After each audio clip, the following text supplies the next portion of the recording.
Patricia Fitoussi s'est vue prescrire 3 semaines de soins dans ce centre thermal. Elle souffre de fibromyalgie, diagnostiquée il y a 2 ans, après des années de douleurs incessantes. On suit le parcours classique, hein.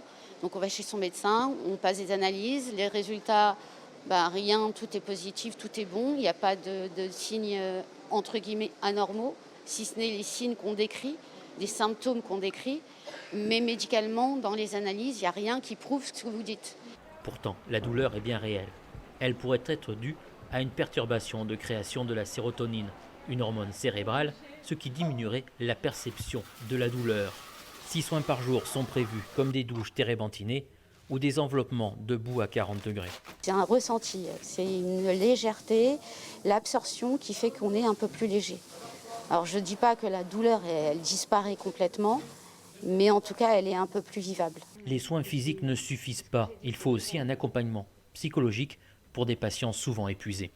La fibromyalgie, c'est le manque de sommeil, un sommeil non réparateur, des douleurs diffuses sur tout le corps. Et donc il y a un isolement qui se crée et le burn-out. Vous avez les souffrances internes et à l'extérieur, ça ne se voit pas. Donc il y a l'incompréhension en plus de l'entourage qui peut faire que vous souffrez encore plus. Reconnue récemment comme maladie et remboursée par la sécurité sociale, la fibromyalgie touche 2,5 millions de Français, dont 80% de femmes. Elle est encore malheureusement très mal détectée par le corps médical.